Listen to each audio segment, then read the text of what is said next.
बच्चों आज हम 2.5 के बारे में पढ़ेंगे। 2.5 में सबसे पहले आपको जानना ज़रूरी है कि निरपेक्ष मान यानी एब्सोल्यूट वैल्यू क्या होती है। मान लीजिए कोई संख्या है x जो कि एक रियल नंबर है यानी कि वास्तविक संख्या है। वास्तविक संख्या में सभी धनात्मक सभी ऋणात्मक संख्याओं का समावेश होता है, साथ में भिन्न स्वरूप की संख्याओं का भी समावेश होता है। सभी प्रकार की संख्या वास्तविक में आती हैं।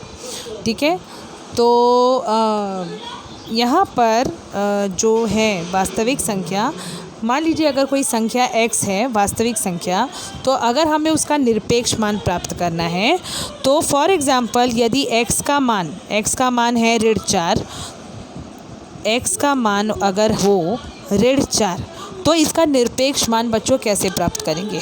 तो x का मान अगर ऋण 4 होता है तो हमें निरपेक्ष मान प्राप्त करने के लिए हमें यह ऑब्ज़र्व करना होगा कि यह संख्या रेखा पर ऋण 4 शून्य से कितनी दूरी पर स्थित है। शून्य से ऋण 4 कितनी दूरी पर स्थित होता है, तो आपको पता है शून्य से ऋण 4 के मध्य अंतर कितना होता है, 4 संख्याओं का अंतर होता है। पहले शून्य के पहले कौन आता है, ऋण 1 आता है। ऋण 1 के पहले कौन आता है, ऋण 2। ऋण 2 के पहले ऋण 3 और ऋण 3 के पहले ऋण 4। ठीक है, तो ऋण 4 और शून्य के मध्य कितना अंतर है, तो 4 संख्याओं का अंतर है। इसीलिए जब हम ऋण 4 यानी x के मान का निरपेक्ष मान निकालेंगे तो हमें प्राप्त होगा 4। उसी प्रकार से यदि कोई वास्तविक संख्या है, क्या है, y। अगर कोई वास्तविक संख्या है y जिसकी वैल्यू है धन 4, तो धन 4 जो होगा वो शून्य की किस तरफ आएगा, दाईं तरफ आएगा। दाईं तरफ धन 4 उपस्थित होता है। शून्य के अगली संख्या कौन सी होती है, धन 1।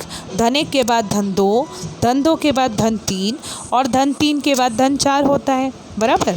तो y का मान अगर धन 4 है और हमें y का निरपेक्ष मान निकालना है, एब्सोल्यूट वैल्यू निकालनी है, तो ऐसे केस में हमें क्या करना होगा, y की एब्सोल्यूट वैल्यू निकालने के लिए इस तरह से, पहले बच्चों मैंने ये बताया नहीं आपको कि ये इस तरह से सिंबल दर्शाया जाता है।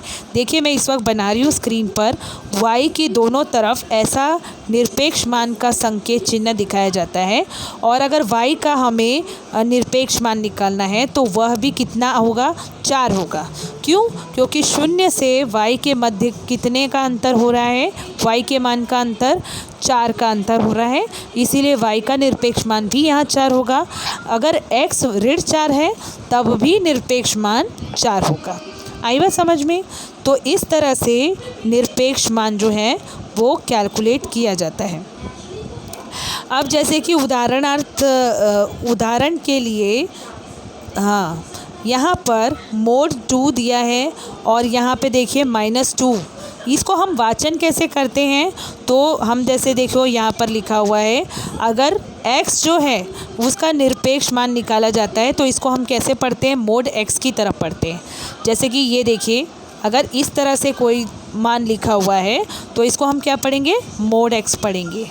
अगर इस तरह से कोई y लिखा हुआ है, कोई संख्या या इसके बदले में कोई संख्या लिखी हो, तो हम उसको मोड लगाकर पढ़ते हैं, मोड y, मोड -1, मोड -2, इस तरह से उसको वाचन करते हैं, उसका वाचन करते हैं। वैसे ही आप यहाँ उदाहरण में आप देख सकते हैं मोड 2 दिया है, तो मोड 2 का निरपेक्ष मान जो है वो कितना होता है, 2 होता है। वैसे ही ऋण 2 का निरपेक्ष मान भी कितना होता है, 2 ही होता है, क्योंकि शून्य से दोनों ही संख्याओं की दूरी का अंतर कितना है, 2 ही है। तो ये होने के बाद अब मोड 0 कितना होता है, तो मोड 0 इज़ 0।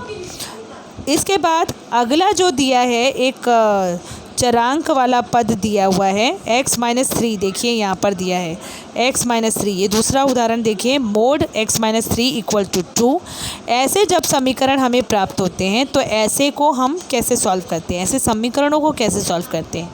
जब आपको पता है निरपेक्ष मान का अर्थ होता है शून्य से उसकी दूरी, हम उसमें चिन्ह की काउंटिंग नहीं करते हैं, चिन्ह हम उसमें नहीं लिखते हैं निरपेक्ष मान में, क्योंकि x-3 मोड में उपस्थित है, यानी मोड x-3 है।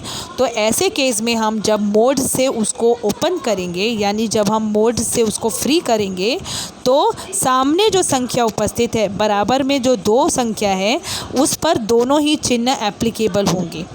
क्योंकि निरपेक्ष मान के अंतर्गत हम चिन्हों को समाविष्ट नहीं करते।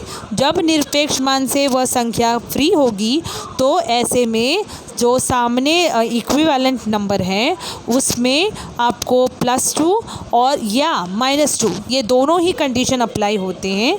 इसीलिए देखिए, जब भी हम इसको निरपेक्ष मान के मोड में से फ्री कर रहे हैं x-3 को, तो x-3 बराबर -2 भी हो सकता है और x-3 बराबर यानी x-3 बराबर -2 भी हो सकता है। ओके, तो इसको अब आगे हल करेंगे तो क्या होगा बच्चों, आगे हल करने पे देखिए पक्षांतरण कर हल किया तो x का मान यहाँ पर 5 आएगा और यहाँ x का मान 1 आएगा।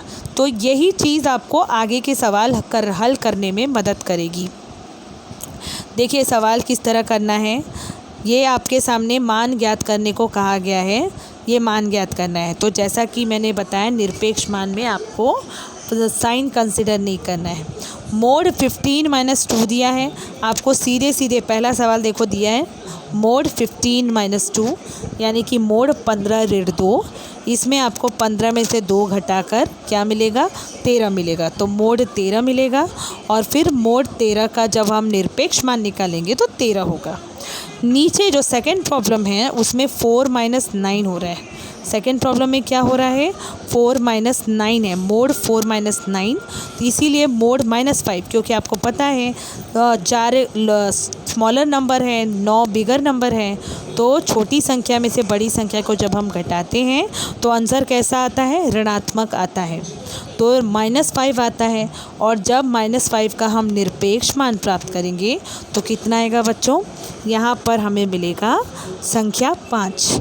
अब ये जो नेक्स्ट सवाल है, नेक्स्ट सवाल में आप मोड 7 इंटू मोड -4 देख रहे हैं। तो दोनों का जब हम निरपेक्ष मान निकालेंगे यानी 7 का और -4 का, तो निरपेक्ष मान प्राप्त करेंगे 7 और 4। मैंने कहा ना निरपेक्ष मान अर्थात 0 से उसकी उस संख्या की दूरी। तो 7 × 4 होगा और आंसर कितना आएगा, फिर 7 चौक 28 आएगा। तो इस तरह से ऐसे सवालों को हल किया जाता है। अब आगे देखिए, आगे ये वैसा ही उदाहरण जैसा कि ऊपर दर्शाया गया था उसी तरह से ये सवाल भी है। यहाँ पर मोड 3x - 5 = 1 दिया है। जब हम यहाँ पर मोड से ये दिए गए पदों को फ्री करेंगे तो सामने जो इक्विवेलेंट नंबर है ये जो है +1 या -1 दोनों ही चिन्ह यहाँ पर अप्लाई होंगे। और ऐसे में आपको दोनों समीकरणों को लेकर हल करना है। आपको यहाँ 2x के मान प्राप्त होंगे, 2 और 4/3। हल तो करने आता होगा ना बच्चों। तो इस तरह से आपको हल करके ये 2 मान प्राप्त होंगे।